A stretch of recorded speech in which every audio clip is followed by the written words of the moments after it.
Y pues Miguel nos va a dar la introducción. Si ahorita llega Hugo, él también nos puede dar una bienvenida. Pues sí, bueno, primero, buenas noches a todos y todas. Es un gusto verles a quienes ya nos conocemos. Me da mucho gusto ver a los hermanos Correna, Gerda, Cris, Alicia, los que ya nos conocemos, y conocer también a nuevos hermanos y hermanas en este espacio.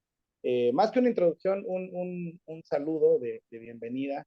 Agradecer primero a David por provocar este espacio tan retador y tan innovador también, en el que seguramente estaremos pues revisando cómo podemos mejorar, qué cosas podemos ir haciendo, pero lo principal es que sea un espacio de diálogo donde nos sintamos libres de hablar, de decir, de opinar y también libres de no hacerlo, ¿no? No es una obligación hablar, decir, sino sentirnos en un espacio confortable donde podamos hablar de este tema tan interesante de los diálogos en torno a la cruz.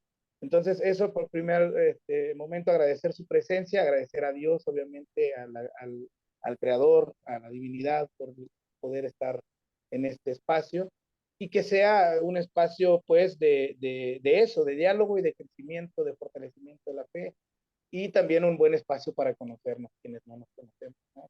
Eh, por ahí estaremos seguramente batallando un poquito al principio, esperemos que no mucho con la cuestión de la tecnología, quienes entran, quienes no, y solo mencionar tal vez que pues en este espacio, desde la Iglesia Luterana del Buen Pastor, nos da gusto poder también ser parte de este espacio, saludarles y esperar que esto sea de bendición para nosotros, para todos y todas, ¿no?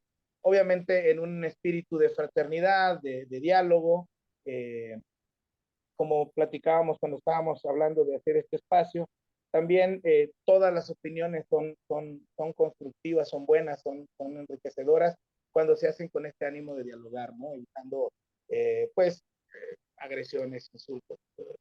Eso es lo que trataremos de hacer. El espacio es abierto, entonces también vamos a estar ahí revisando quiénes están entrando, a quienes vamos a ir conociendo. Entonces, bueno, como dijo David, es un espacio nuevo, vamos a probar cómo nos va y por principio de cuentas me da mucho gusto que en este momento ya estamos 14 personas aquí y que esto siga creciendo. Muchas gracias a todos y todas y desde la Iglesia Luterana del Buen Pastor, pues contentas de poder tener este nuevo espacio. Bueno, gracias, Miguel. Les quiero dar la bienvenida. Reconozco la mayoría, algunos de mis alumnos o exalumnos, también gente de la iglesia.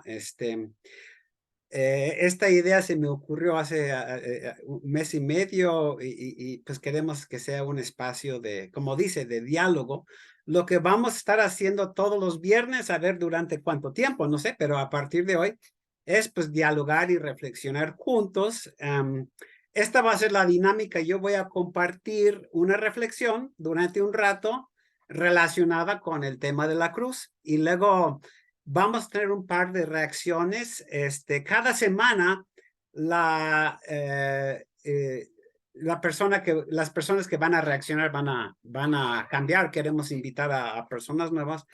Una persona de parte de la Iglesia Luterana del Buen Pastor, que es la congregación de la que soy miembro desde hace como 40 años, y otra parte de alguien invitado por la capellanía de la Comunidad Teológica de México, donde soy profesor desde 1996.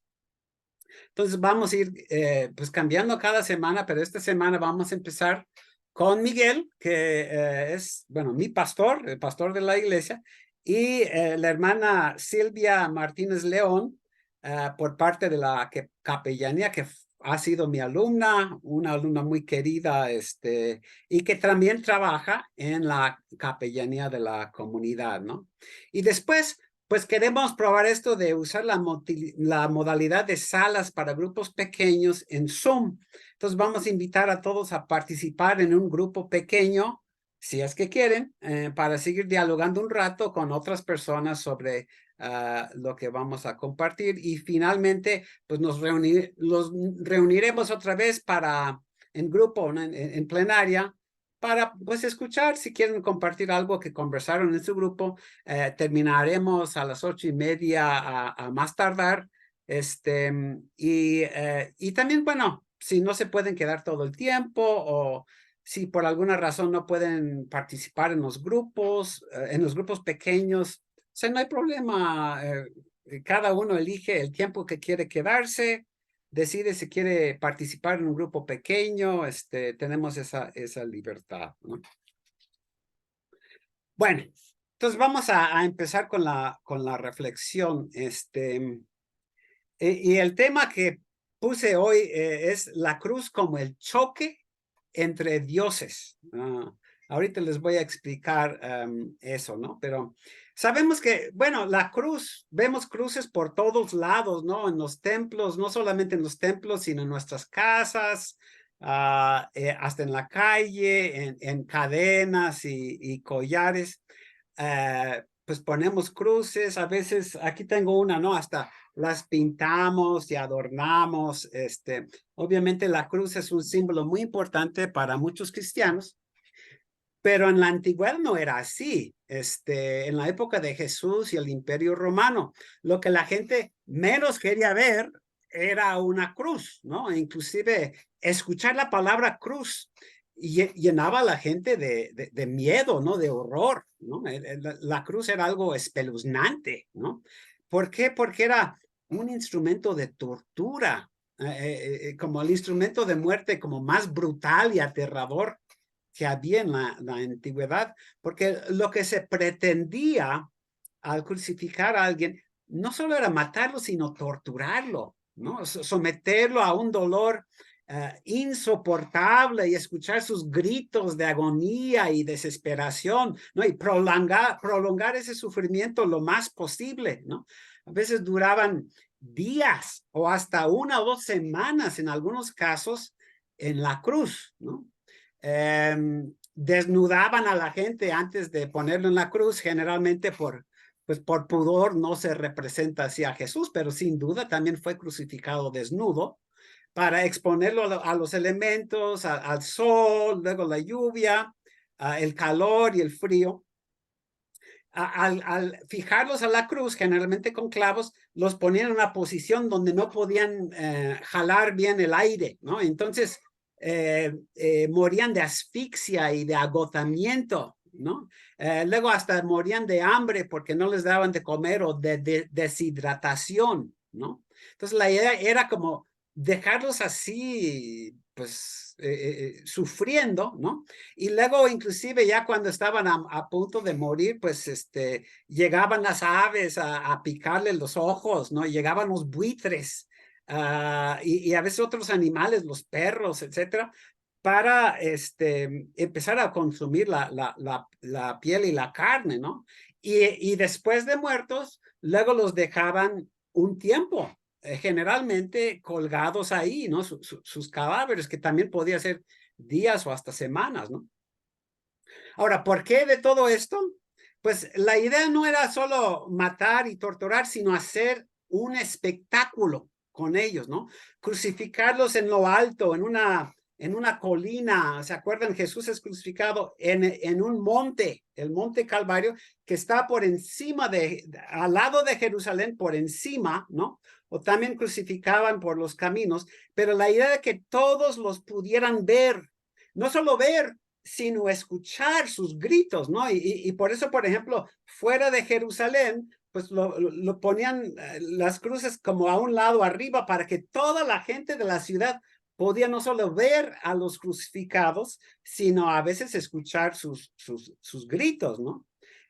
Y antes de hacer eso, pues igual los hacían pasar por las calles donde algunos los iban insultando, escupiendo, maldiciendo, ¿no? Y otros pues veían con horror como la gente que iba a ser crucificada, pues la idea era como humillarla, denigrarla, ¿no? Hacerla como objeto de escarnio, ¿no? Generalmente se crucificaba a la gente de las clases más bajas, ¿no? Como los criminales o los esclavos que trataban de escaparse o los rebeldes y revolucionarios, ¿no? Y la idea era ponerlos de ejemplo, ¿no? Si tú te atreves a desafiar a Roma, esto es lo que te va a pasar, ¿no? O, si tú te opones a nuestro gobierno, nuestra autoridad, pues así vas a terminar tú también, ¿no? Entonces, esa era la idea de crucificar. Bueno, entonces podríamos preguntarnos, ¿y por qué terminaría Jesús en una cruz, no? Si era un hombre bueno, que solo quería servir y ayudar a los demás y hacer bien a todos, ¿no? Aparentemente no era una amenaza, un peligro para nadie. Pero hay que ver bien esto, ¿no? Y podemos ir al principio del ministerio de Jesús, que según Marcos, pues empieza con él enseñando en una sinagoga, ¿no? Y esto es en Marcos 1, del 21 al 28. Dice que la gente al escuchar a Jesús se admiraban de su enseñanza, porque les enseñaba como quien tiene autoridad y no como los escribas. Ahorita veremos esa frase. Y luego dice, luego entra un hombre con un demonio, un espíritu inmundo, y Jesús expulsa al hombre que tiene este espíritu. Y también se maravillan y dicen, ¿qué es esto? ¿No? Que este hombre con autoridad manda aún a los espíritus inmundos y le obedecen. Y luego dice Marcos que su fama muy pronto se difundió por toda la provincia de Galilea, ¿no? Bueno, escuchamos este relato y también decimos, pues eso qué tiene de peligroso. Jesús no está alterando el orden, no está poniéndose en contra de nadie, pero aquí es donde las apariencias engañan, ¿no? Porque lo que está pasando es que la gente está diciendo, Dios está con este hombre, ¿no? Porque habla con autoridad, habla con una autoridad de Dios, pero no están comparándolo con los escribas. O sea, los líderes religiosos y dicen, estos no tienen autoridad. Este hombre sí, pero estos otros escribas y estos líderes, pues Dios se ve que Dios habla por este hombre, pero no, o sea, hacen la comparación con los líderes. Igual cuando echa fuera el espíritu inmundo, ¿no? Bueno, sabemos los escribas y los maestros de la ley, los fariseos, pues no expulsaban demonios, no sanaban. Entonces, Jesús al hacer estas cosas, pues es evidente ante todos que Dios está con él, pero no está con ellos. Entonces, cuando empieza a difundirse su fama y la gente está diciendo, Dios está con este hombre Jesús, ¿no? Él sí actúa con autoridad, a diferencia de estos líderes. A partir de ese momento, Jesús es una amenaza o un peligro para estos líderes, ¿no? Lo que hay que entender es que supuestamente estas autoridades estaban puestas por Dios, ¿no? Un siglo antes, más o menos, habían llegado los romanos a conquistar Galilea, arrasaron con todo y llevaron a muchos esclavos, hasta mataron y crucificaron también en ese tiempo a gente, pero luego pusieron autoridades como Herodes, ¿no?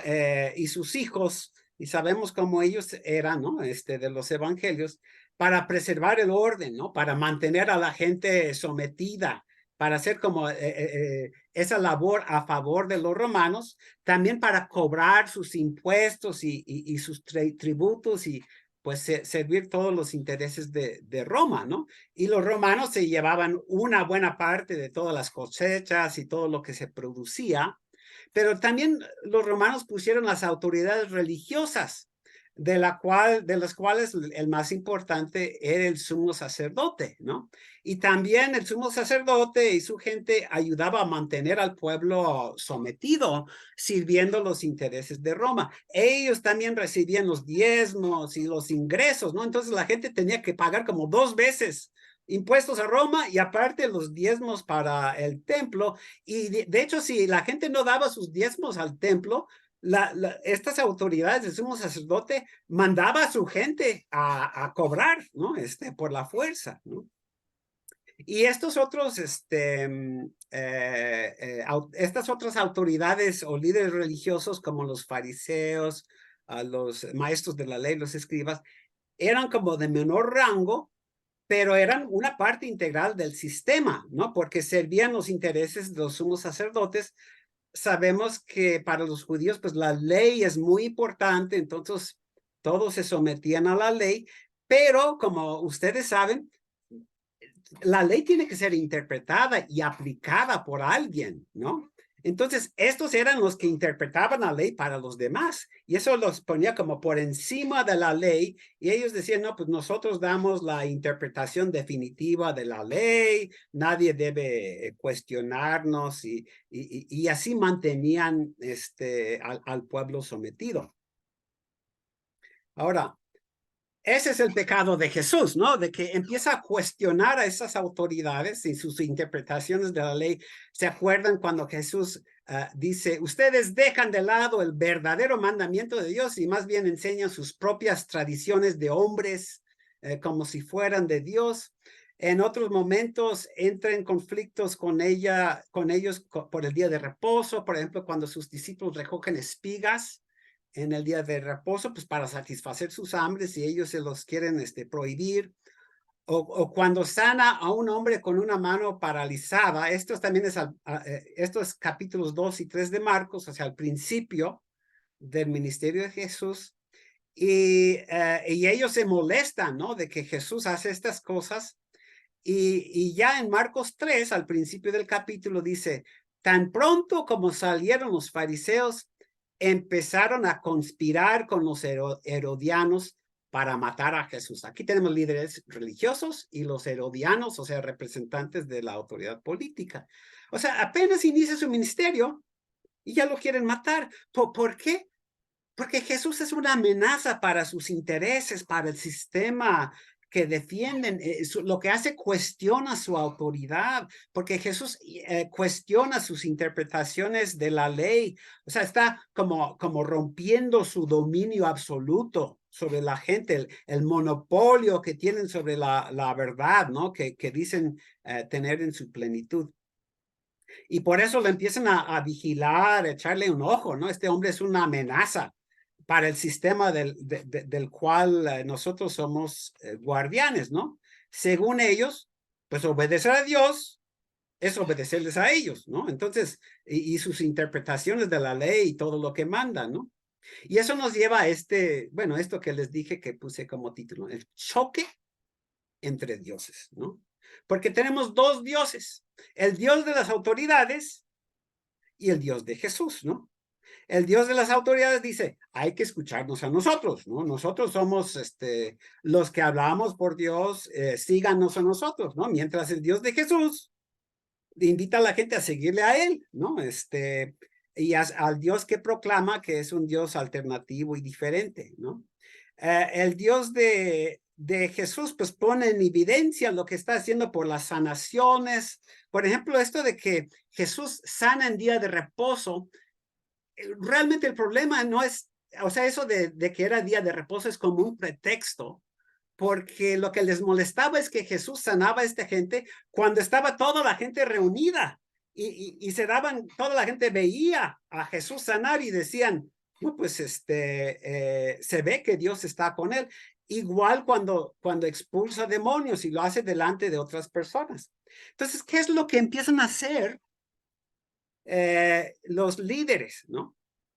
¿Se acuerdan cuando dice, este hombre no echa fuera los demonios, sino por Belcebú, el príncipe de los demonios? O sea, la explicación que dan es que, o sea, no pueden negar que haya expulsado un demonio, pero dicen, bueno, no puede ser Dios, porque nosotros somos los representantes de Dios. Entonces empiezan a satanizar a Jesús. O sea, como el Dios en el cual Jesús está expulsando a esos demonios, en realidad es el diablo, ¿no? Y eso es, pues, como decimos, satanizar, ¿no?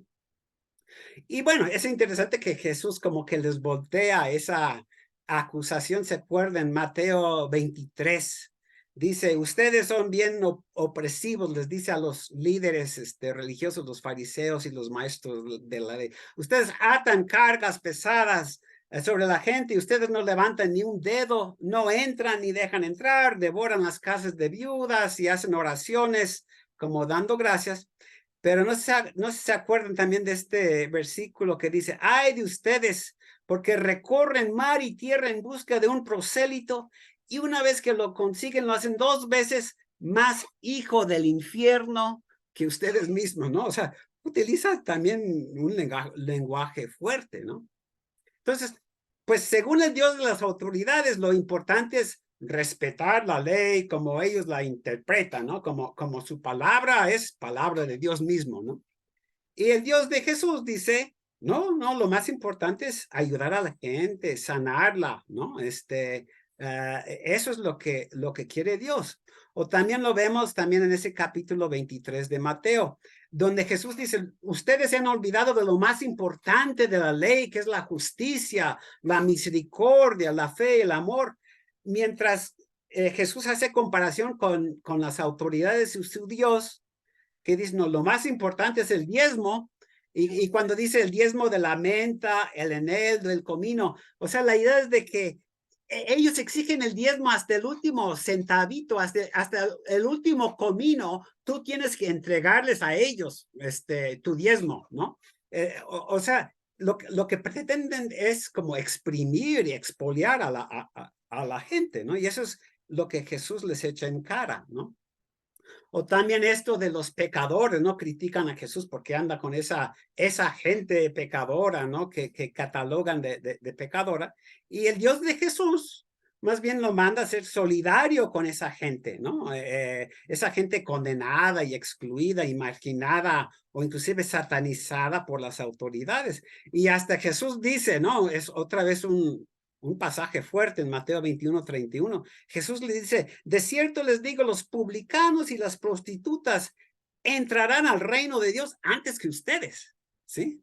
O sea, vemos aquí este choque, ¿no? Entre el Dios de las autoridades y el Dios de Jesús. Sobre todo lo vemos en el relato del templo, ¿no? Cuando Jesús llega a Jerusalén, entra al templo, las autoridades dicen, lo que Dios quiere es que traigan sus ofrendas, su dinero aquí a depositar al templo. Si la gente quería ofrecer un sacrificio, había que comprar un animal de ahí del templo que pues las autoridades ponían el precio que querían, inclusive aquí había que pagarlo con el dinero de ellos y ellos fijaban la tasa de cambio que querían, o sea, todo era un negocio para estos, ¿no? Y todo ese dinero se quedaba con el sumo sacerdote o la familia, que daban un poquito a los demás sacerdotes, pero el templo era un gran negocio, ¿no? Y por eso entra Jesús y el Dios de él lo manda pues tirar las mesas y sacar a los vendedores y decir, ustedes han hecho de la casa de mi padre una cueva de ladrones, ¿no? O sea, Jesús los confronta, ¿no? Aquí vemos ese choque, ¿no? Entre el Dios de las autoridades y el Dios de Jesús que lo manda a hacer esto. Ahora, donde vemos esto inclusive más es en el juicio de Jesús, ¿no? El Dios de las autoridades lo que quiere es aniquilar a Jesús, ¿no? El sumo sacerdote Caifás le dice, te ordeno en el nombre de Dios viviente que nos digas si tú eres el Cristo, el Hijo de Dios. Y cuando Jesús responde que sí, Caifás dice, este hombre ha blasfemado, ¿no? Blasfemar es hablar contra Dios, ¿no? Hablar mal de Dios. ¿Qué necesidad tenemos de más testigos? Ustedes escucharon su blasfemia. Este hombre tiene que morir. Eso es lo que dice Caifás y pues en nombre de su Dios, ¿no? Es un Dios corrupto, un Dios manipulador, ¿no? Es un Dios que lo manda encubrir sus maldades arrestando a Jesús de noche después de pagar a uno de sus discípulos para traicionarlo, a juzgarlo en un juicio ilegal, que es una burla de justicia, ¿no? Lo manda a juzgar en secreto, a puertas cerradas, en las altas horas de la madrugada, a escondidas de la población. Cuando dice esto, ¿qué necesidad tenemos de más testigos? Pues porque todos los testigos que ha jalado son falsos y ni siquiera 2 de ellos se pueden poner de acuerdo, aunque les ha dado dinero para testificar sus mentiras. Entonces, por eso dice, ¿qué necesidad tenemos de testigos? Porque no los tiene, ¿no? Entonces, vemos cómo este Dios de Caifás y las autoridades quiere como de lugar crucificar, terminar con este hombre, ¿no? Y el Dios de Jesús, en cambio, le echa en cara, ¿no? A estas autoridades sus maldades, ¿no? ¿Cómo es que salen en la noche a arrestarme cuando estaba enseñando en público todo el tiempo en el templo y ustedes vienen así en la noche como si fuera un criminal? ¿O se acuerdan? Jesús dice, ¿y por qué me preguntan sobre lo que he enseñado? Pues yo siempre enseño abiertamente, está contrastando la forma en que lo están juzgando. E inclusive cuando le pegan por eso, dice, pues, ¿por qué me pegan? O sea, yo he dicho la verdad, muéstrenme en qué está mal, ¿no? Entonces, y ese que le pega, pues le dice, ¿cómo te atreves a hablarle al sumo sacerdote así, ¿no? Bueno, en todo esto entonces, vemos lo que quiere, podríamos decir, el Dios del sumo sacerdote es, y de las autoridades religiosas, no solo matar a Jesús, sino que lo quiere crucificar, ¿no? Lo quiere humillar, desaparecer, ¿no? No basta con encarcelarlo o apedrearlo, ¿no?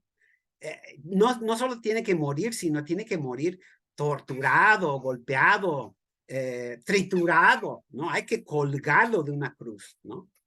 El problema es que pues no tienen autoridad para crucificarlo, eso solamente lo permiten los romanos, entonces lo manda con Pilato, el procurador romano, como que él haga su trabajo sucio, ¿no? De las autoridades religiosas, y en un primer momento Pilato se resiste, ¿no? Pero tienen que como presionarlo y todo hasta que por fin ellos consiguen crucificarlo como quieren, ¿no? Bueno, entonces en esta historia del relato del juicio de Jesús y también el resto de los 4 evangelios, lo que vemos es esto, ¿no? El Dios de las autoridades que busca acabar con Jesús, ¿no? Que es un Dios totalmente distinto, contrario al Dios de Jesús, un Dios opresivo, injusto, corrupto, que busca como manipular y hacer maquinaciones y explotar a la gente, exprimir a la gente, que dice que quiere dar vida, pero lo que quiere es dar muerte, ¿no? Y crucificar a los que representan al Dios verdadero como Jesús, ¿no?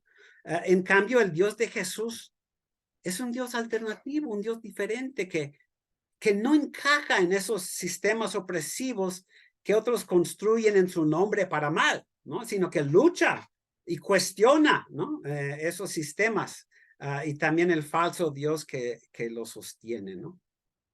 Bueno, ya para terminar, hoy todavía vemos esto, ¿no? Como que lucha entre diferentes dioses, diferentes conceptos de Dios. A veces este Dios que sigue como persiguiendo a quienes siguen al Dios de Jesús, un Dios que quiere crucificar como crucificó a Jesús.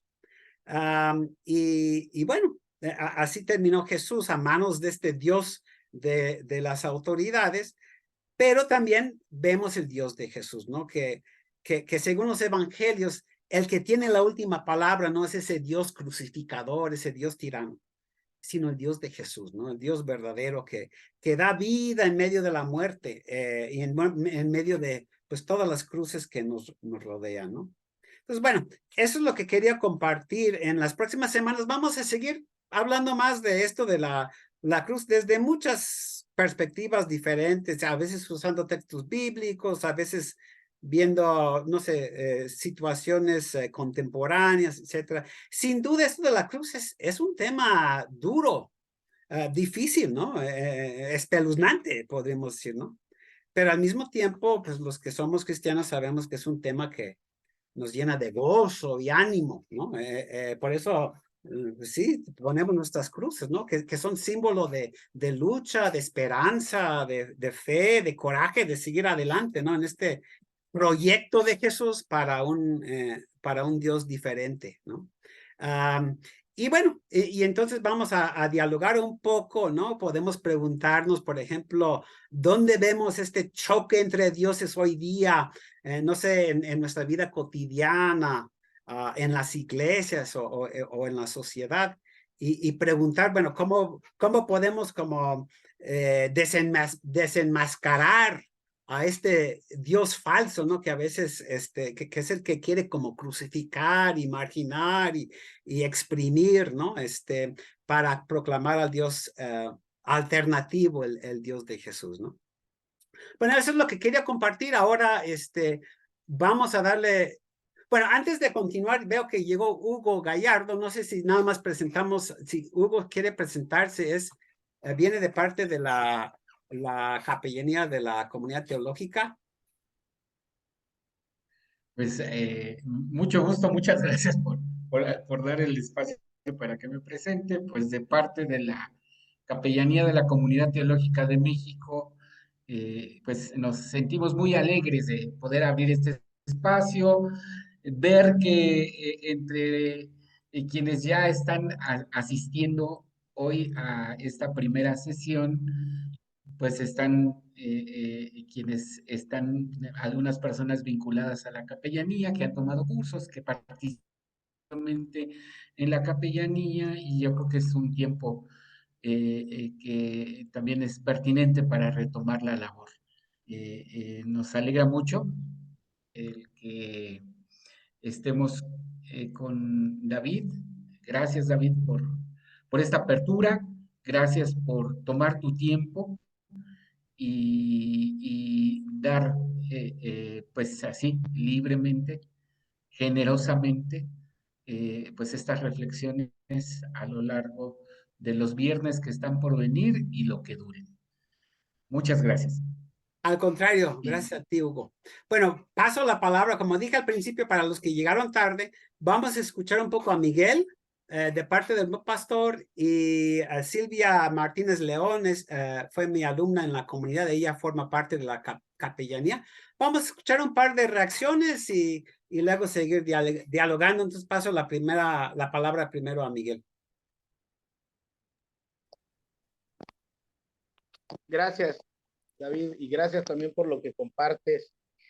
La verdad es que no es nada fácil tener como una reacción así a bote pronto de toda la información, de todas estas situaciones que nos platica David y que me parecen muy profundas. Entonces lo que quiero hacer es como comentar un poquito lo que vino a mi mente, a mi reflexión, al escuchar toda esta parte. Primero, pues entender que esta es para mí me parece una buena oportunidad para profundizar sobre este símbolo que, como bien dice David, está representado por todos lados, está en todos lados vemos cruces, pero que a la vez, al ser tan común verlo, quizá en lo personal al menos no nos hemos dedicado, no hemos hecho un vistazo mucho más profundo, no solo de la cruz, sino de lo que está alrededor de la cruz, ¿no? Que es un poco lo que nos plantea David, no solo el momento de la crucifixión, sino todo lo que rodea el momento de la crucifixión y qué le dice a mi vida, qué le dice a mi fe, a mi cristianismo, a mi espiritualidad,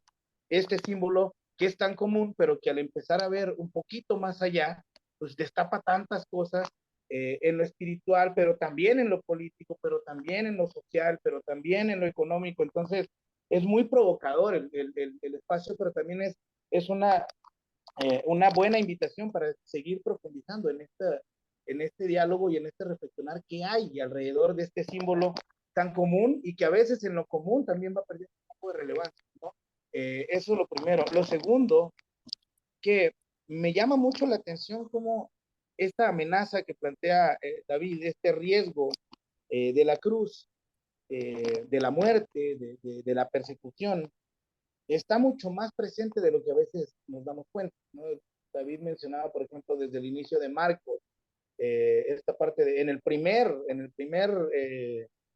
la primera obra de caridad, por decir así, que hace Jesús, o en su primer discurso, ya dicen, eh, eh, tenemos que ver cómo acabar con esto, ¿no? Porque esto no pinta bien.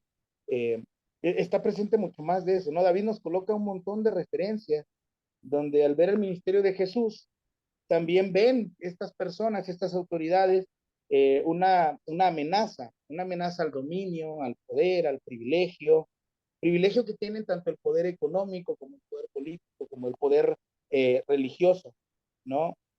Y pensaba yo que incluso en el pasaje de Mateo, la amenaza de Jesús o esta sombra de la cruz, de la muerte, está desde mucho antes de lo que menciona Marcos, ¿no? Porque hay que recordar que desde el nacimiento de Jesús, Herodes se entera que nació el rey de Israel, el rey de reyes, y lo que hace es intentar acabar con él recién nacido, ¿no? O sea, es algo que va incluso antes, muchísimo antes, no de empezar su ministerio, sino recién empezando su propia vida física, ¿no?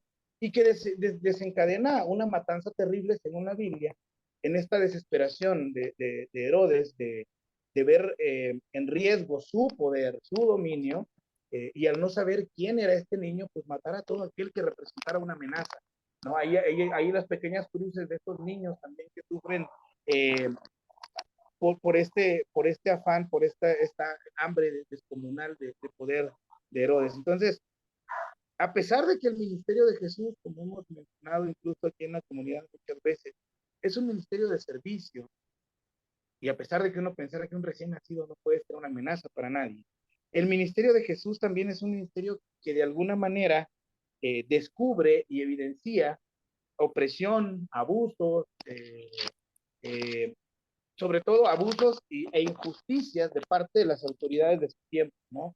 Y por eso se convierte en un riesgo. Entonces a mí me parece muy interesante ver esta parte de cómo el ministerio de Jesús, de amor, de servicio, de caridad, está todo el tiempo acompañado también de estas personas que en la caridad, en el amor y en el servicio desinteresado de Jesús, ven un riesgo para sus propios privilegios, para sus propios, para su propia autoridad, ¿no? Autoridad que se han auto-otorgado y que ellos reconocen más en este Jesús, que habla con autoridad porque habla con sinceridad, con honestidad y con transparencia, ¿no? Y esto me conecta quizás lo tercero, que es lo último que quisiera mencionar, de esta referencia que hace David muy atinadamente de los dos dioses que entran en conflicto, ¿no?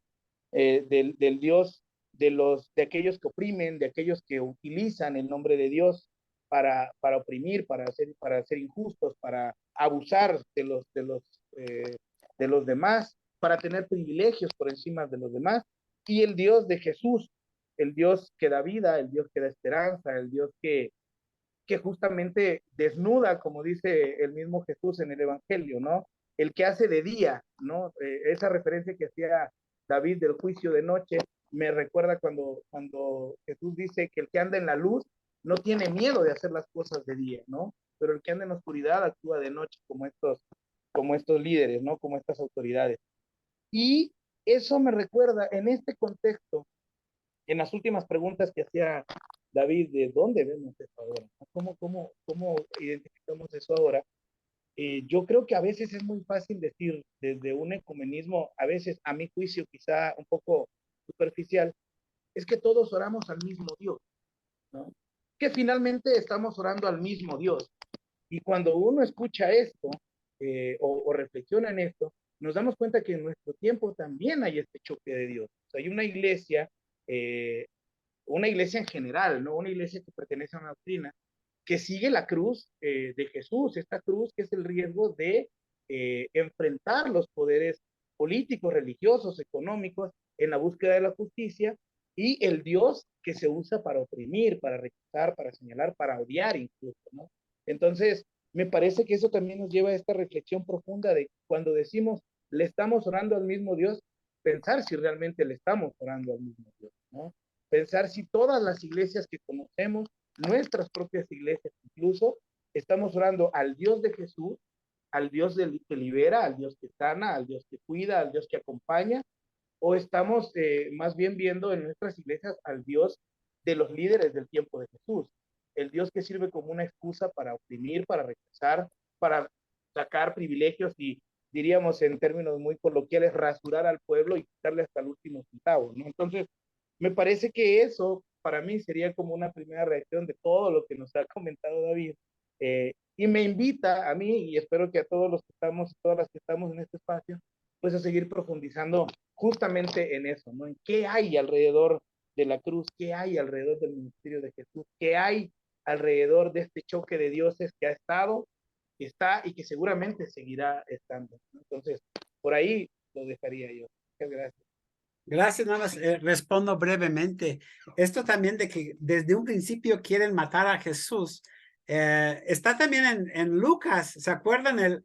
La primera predicación también hace en la sinagoga cuando empieza su ministerio y lo quieren llevar y despeñar, o sea, tirarlo, ¿no? De una peña, ¿no? Y también en Juan, apenas empieza su ministerio en Juan 5, y simplemente porque manda a un hombre, cargar, bueno, es la historia del estanque de Bethesda, ¿no? Ya después de ese relato ya quieren matar a Jesús, ¿no? Quería comentar esto y también este último punto que tocas, ¿no? Si todos oramos o creemos en el mismo Dios, eh, yo conozco a mucha gente que ha sido tan lastimado por este Dios, el Dios de las autoridades, ¿no? Que ya no quiere saber nada de Dios. Y esa gente dice, yo soy ateo, y yo en lugar de condenar muchas veces a esa gente, simpatizo y digo, bueno, también acuérdense que a los primeros cristianos los llamaban ateos, precisamente porque rechazaban los dioses de Roma y de los fuertes y poderosos, dicen ustedes son ateos, ¿no? Porque rechazaban a estos dioses opresivos, fueran romanos o judíos, ¿no? No creían en el Dios. Entonces, hay que recordar eso. Cuando hablamos de Dios o preguntamos si tú crees en Dios o si tú adoras a Dios, hay que decir, bueno, ¿de qué Dios estamos hablando? ¿No? Y también decir en qué Dios no solo sí creemos, sino también en qué Dios no creemos, ¿no? Muy bien, pues damos la palabra a Silvia. Adelante, Silvia. Ah, buenas noches. No encontraba mi micrófono, pero ya lo encontré. Bien, dice el profesor Brondos, choque de dioses. Yo digo, amor versus temor. Normalmente, o por lo menos yo creía que el contrario del amor era el odio. Y no, lo contrario del amor es el temor. Nos acaban de mostrar dos dioses, o más bien dos vertientes, un mismo Dios, ciertamente. El Dios de Jesús, que milita dentro del amor, y el Dios de los líderes religiosos judíos, que milita dentro del temor. O milita o desde ahí opera, ¿no? Operan en el amor o en el temor. Pero para tener un poquito más claro el amor y el temor, voy a dar unas características, unos rasgos de estos dos términos.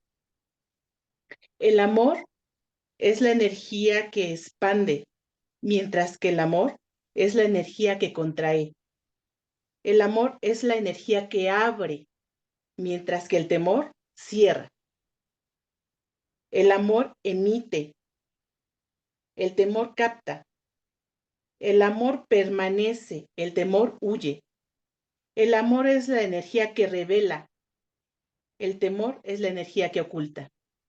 El amor es la energía que sana y eso me parece algo muy, muy bonito, mientras que el temor es la energía que daña.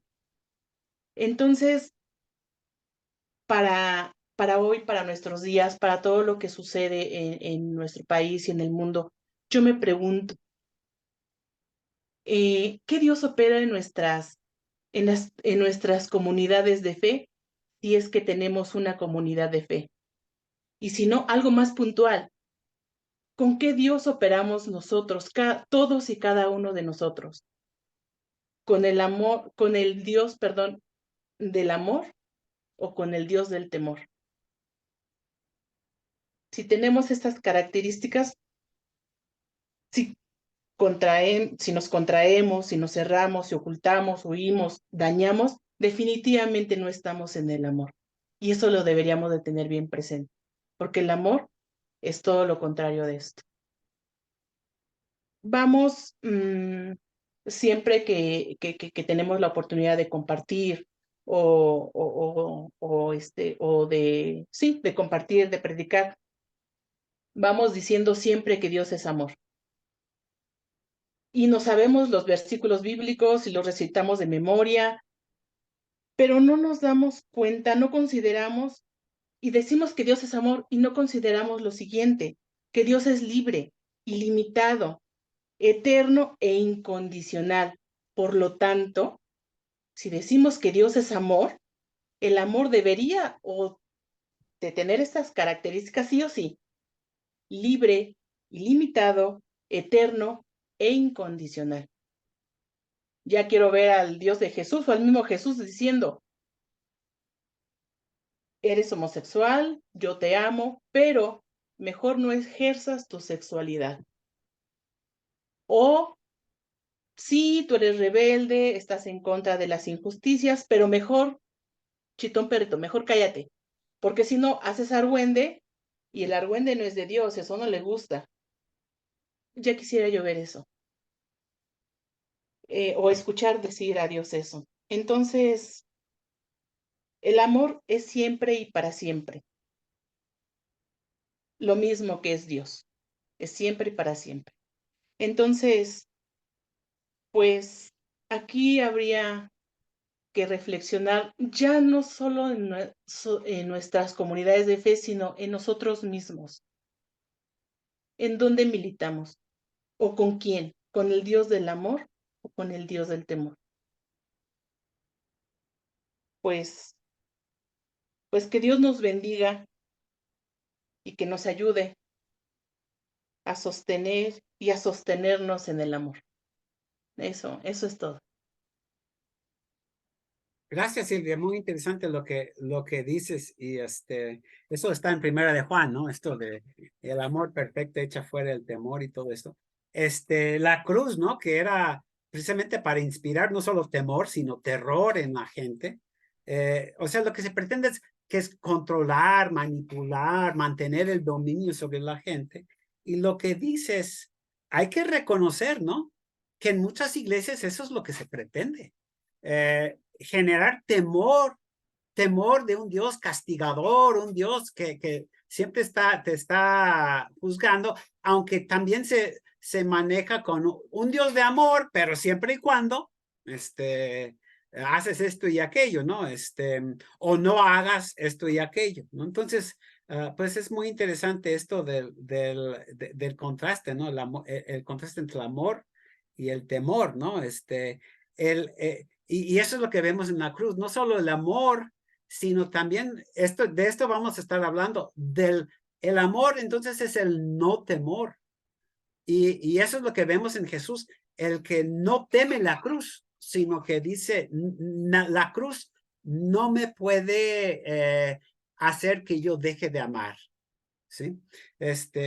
Y de hecho, bueno, estoy anticipándome, pero la próxima semana quiero trabajar un poco esto del amor, de que el amor es un sí, pero también es un no. Un amor dice no a esto y aquello, ¿no? Y a veces ese no es el que pues lleva a la cruz, ¿no? Y eso es lo que vemos en el caso de Jesús. Muy bien, muy interesantes las reflexiones. Queremos dividirnos en grupos. Vamos a probar esto, usando esto. Vamos a probar con grupos de 4, a ver cómo nos va. Con libertad compartan, si no quieren compartir también, pues dicen, no, pues nada más quiero escuchar, pero aquí el diálogo es para todos, ¿no? Para todos y todas, aquí sea uno principiante o inclusive uno, aunque sea ateo, bienvenido, ¿no? A compartir tus perspectivas, obviamente, pues con respeto para los demás y todo, cualquier problema que tengan, avísenos, pero veo que somos como 26 participantes.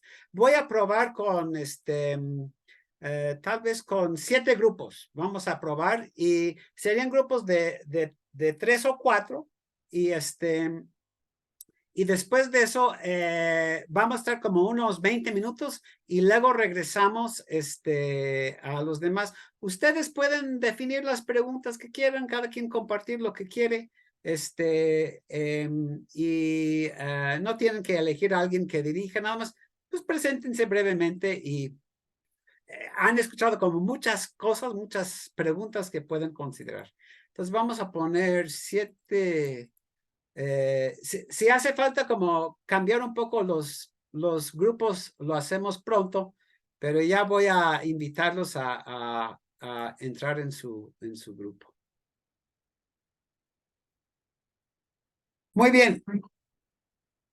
Bien, pues estamos de regreso y tenemos yo creo que unos 10 minutos para escuchar, pues quien quiera compartir lo que comentaron en su grupo, vamos a darles la palabra y bueno, uno por uno. Entonces, no sé si quieren levantar la mano así o a través si los que ya saben manejar Zoom saben levantar la mano. Empezamos con Elizabeth desde Chile. Adelante, Elizabeth. Buenas tardes. Muy noche allá, ¿no? Son las 11:15. 11:15, sí, pero es viernes, así que está bien. Bueno, voy a tratar de resumir porque me lo hablé todo para variar. Estaba pensando cuando hablabas del tema de la tortura, del sufrimiento, de la crucifixión, y me puse a pensar quiénes son las personas que están crucificadas en este momento. Por ejemplo, en mi contexto, en mi país, con el sistema económico, por ejemplo, o cuáles son las personas que quedan excluidas de alguna manera. Y reflexionaba acerca del dolor que había, el dolor que había sufrido Jesús, y pensaba que finalmente, cuando nosotros como comunidad de iglesia trabajamos con la gente en situación de calle, trabajamos con la gente que es migrante, con refugiados de guerra, porque ahora están llegando gente de Ucrania y de Rusia a, a Chile, porque este se supone que es un lugar seguro. Y tenemos personas de la tercera edad en la iglesia, y yo le decía a mi pastor el otro día, ¿has pensado que finalmente trabajamos con la vulnerabilidad humana? Pero al ver que Jesús también fue vulnerable, puedo encontrar a Dios en esas personas. Yo creo que de verdad, creo firmemente que podemos encontrar a Dios en las personas que sufren y encontrarnos con Jesús mismo, con la misma cruz. Por otro lado, también reflexionaba que mi país o mi ciudad específicamente es muy segregada y la gente tiende a tenerse miedo entre sí. Y escuchaba a la hermana, se me olvidó el nombre, que Silvia. compartió, sí, Silvia, que compartió su reflexión, que el amor y el temor son cosas distintas. Y a lo mejor si dejáramos el temor de lado de la otredad como una cosa, una amenaza, que me es una amenaza pensar, no sé, si soy de clase alta, en las personas de clase baja, que si soy joven, no me puedo relacionar con una persona mayor, o que si yo soy chilena, no puedo tener una amistad con una persona extranjera o migrante o más pobre o más vieja o lo que sea. Podríamos realmente encontrarnos con Dios, porque cuando hay una relación de cariño sincero, de amor, entre las personas, cuando son distintas, yo creo que es ahí donde está Dios. Y ese es el mensaje que a mí me trae hoy pensar en la cruz, en el sufrimiento. ¿Qué sentido tiene ese sufrimiento? Bueno, creo que eh, conmoverse con el dolor de los demás y formar relaciones, establecer relaciones de amor, establecer comunidades. Creo que ese es el regalo, uno de los tantos regalos que Jesús nos deja. Sí, gracias. Me haces pensar en las mujeres. Y bueno, por lo menos uno de los discípulos al pie de la cruz, ¿no? Viendo sufrir bueno, en el caso de María, a su hijo o a su maestro, a su querido Jesús, ¿no? Ese dolor también. Y ese es el propósito de la cruz, o sea, infligir dolor no solo en la persona crucificada, sino también en los demás. ¿Alguien más quiere compartir?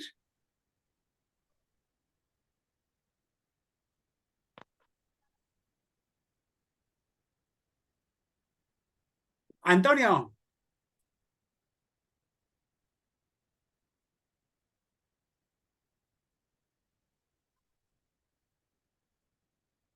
si puedes abrir el micrófono.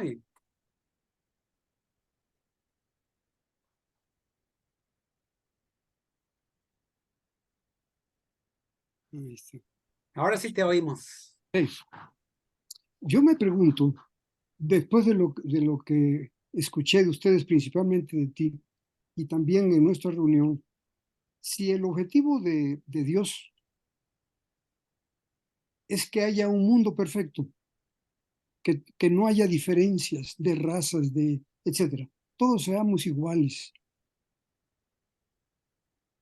Si ese es su objetivo, yo tengo la impresión de que ya después de 2000 años no hemos avanzado mucho en esa dirección.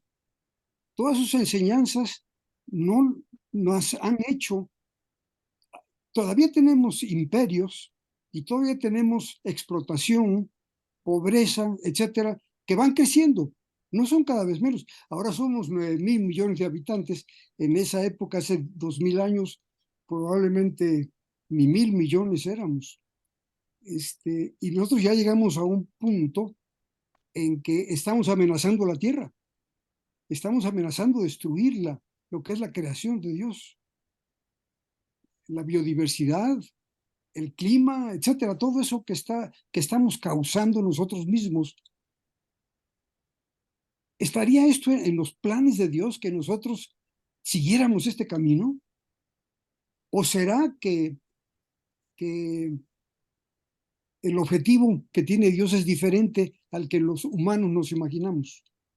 Nada más ahí quiero dejarlo, comentario.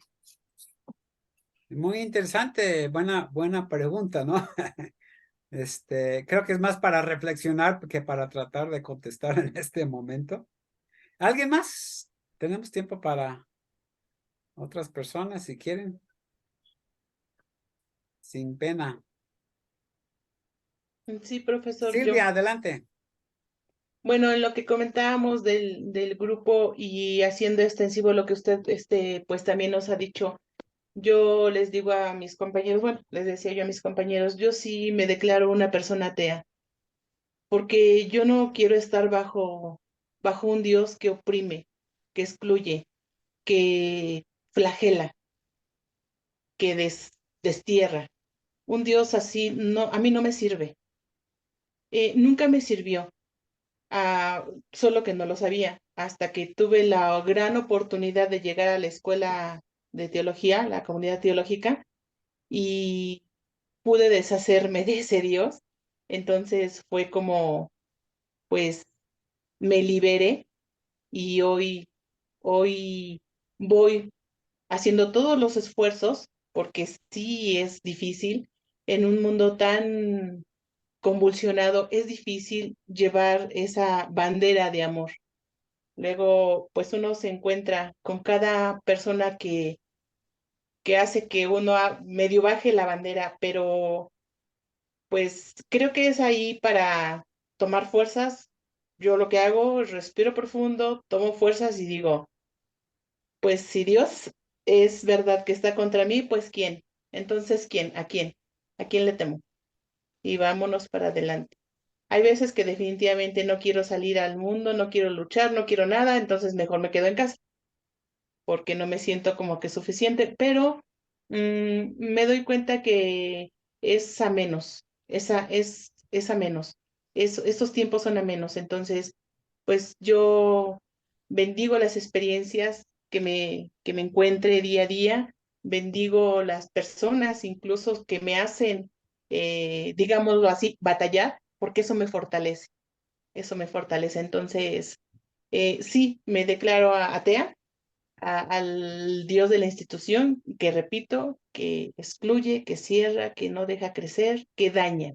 Entonces me voy con el otro, definitivamente me voy con el otro. Ese es mi reflexión. Justo ayer estaba platicando con un pastor, Miguel Ortiz, que muchos de ustedes lo conocen, y estaba comentando de personas que dicen ateas que llegan a su iglesia y se sienten bien, y creo que también ha pasado bueno, en algunas otras iglesias, creo que inclusive en la nuestra, de que llega alguien que dice, pues yo soy ateo, pero aquí me siento muy a gusto, ¿no? Entonces, pues es interesante. Tal vez tengamos tiempo para un comentario más antes de terminar, no sé. ¿Quién quisiera compartir algo? Veo varias caras que se ven como con ganas, pero no se animan a levantar la mano. Entre ellas, pues, Olver, no sé, yo te veo así como que quieres participar, entonces, adelante. Alfredo está levantando la mano. Alfredo, bueno, vamos a escuchar a Olver y luego a Alfredo.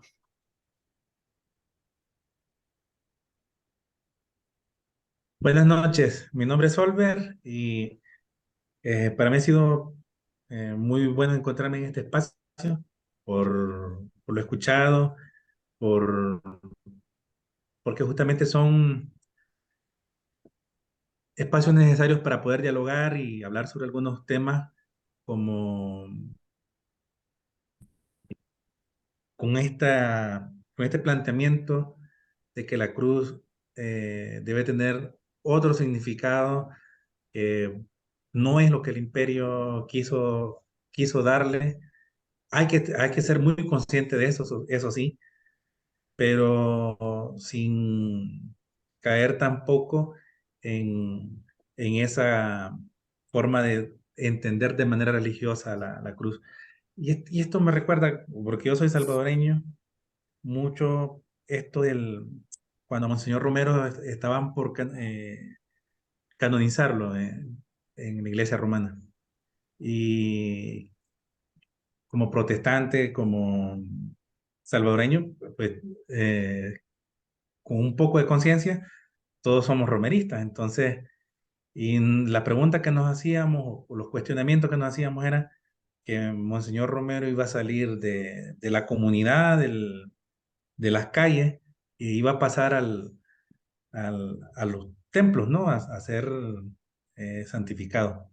Entonces, no olvidar de que aunque la cruz tiene un significado especial, por supuesto, dentro de nuestra fe, también no olvidar de que su significado no es de opresión, sino que más bien de justicia, más bien de algo que nos une, y en donde se dirimen muchas de nuestras diferencias también. Esa es mi opinión. Gracias, Muchas gracias. gracias, Olver. No había visto a Alfredo, ahora sí, Alfredo, adelante. Gracias, profe. Buenas noches y tengo una pequeña reflexión y una pregunta nada más. En este sistema que ya lo hemos visto, como lo que usted nos comentaba, profe, está normalizado ese Dios que nos decía usted, profesor, que hoy también estaba la situación como cuando en el tiempo de Jesús. La situación ahora es que está tan normalizado ese Dios contra el que Jesús llevó el choque, que estamos viendo cada caricatura, cada dificultad dentro de lo que es la sexualidad humana, dentro de lo que es las drogas, porque lo digo así abiertamente porque estoy en confianza, sé con quiénes estoy hablando. Las drogas están siendo sembradas. Es como un Dios, ese Dios está sembrando su poder, lo está sembrando sobre los corazones de toda la humanidad para mantener controlados a todos los países de Centroamérica, de América, de Sudamérica y de todo el mundo. Entonces, me doy cuenta yo qué tan normalizado está ese Dios, pero Jesús entró con gran choque. Ahorita lo que usted decía, profe, me hizo así y me abrió la perspectiva en la fe para seguir trabajando la capellanía. ¿Por qué? Porque Jesús estaba evidenciando esa normalización de ese Dios. Y mi trabajo, digo, bueno, yo tal vez pueda hablar por ustedes, hermanos, pero nuestro trabajo como hijos de Dios, como cristianos, es evidenciar ese Dios y mostrar que ese Dios tiene rival, porque ahorita mucha gente entiende que ese Dios no tiene rival.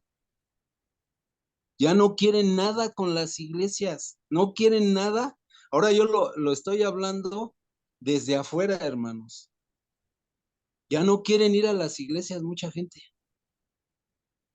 Están hartas, ya ha habido una situación tan fuerte que ya se ha desvalorizado al cristianismo. Ya los jóvenes de ahora están tan metidos en el placer, en la oralidad, hermanos. Las drogas son una oralidad, es una cueva donde se están escondiendo las personas. Ya no nada más quieren escuchar de Dios y rechazarlo, sino aparte ya tienen una cuevita donde esconderse, que son las drogas.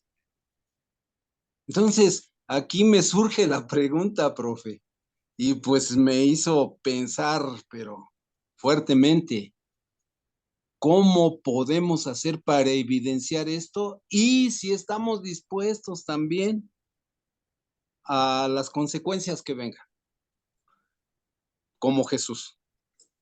Gracias, hermanos. Gracias, profe.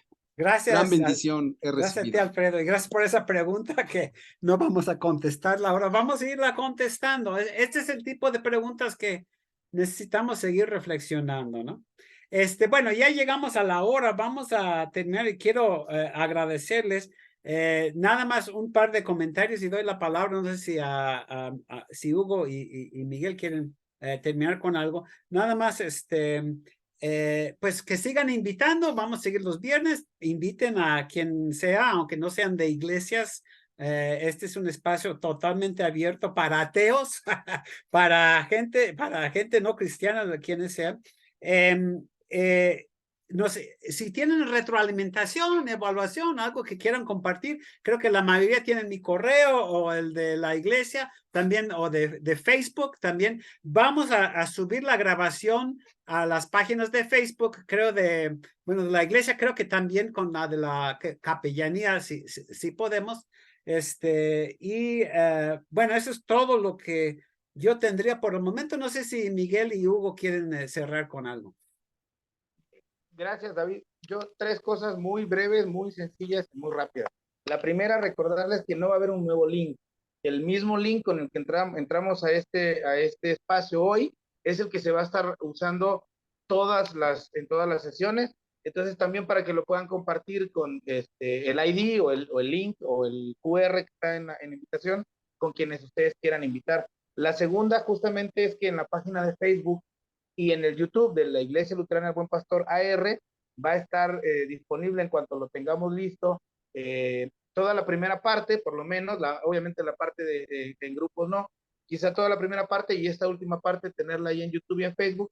Y también sirve por si invitan a alguien, porque la intención es que el espacio siga nutriéndose, que les inviten a ver esa primera sesión. No, entiendo que no necesariamente tienen que estar uno en la anterior, pero ayuda mucho si uno más o menos ve como cuál es la dinámica, ¿no? Entonces, en cuanto esté listo, yo lo voy a compartir también con Hugo, con David, para que lo puedan circular el link para ver eso. Y por último, pues nada más agradecer, si tomamos los números que aparecieron en la pantalla, éramos 27 participantes, pero como hay truco ahí, porque habían dos ventanas con dos personas, que son Marta y Antonio, y Cris y Gerda, pues realmente fuimos 29 personas, y a mí me da mucha alegría y espero que siga creciendo, y cada aporte ha sido maravilloso. Entonces, pues nada más esas tres cositas muy rápido. ¿Tú tienes algo, Hugo? Pues agradecer la presencia de todas y todos en esta primera sesión. Pues el enfoque es bastante accesible, digamos, se arraiga en nuestras visiones hasta populares de la cruz, y sin embargo también se hace una teología que en su sencillez no menoscaba la profundidad.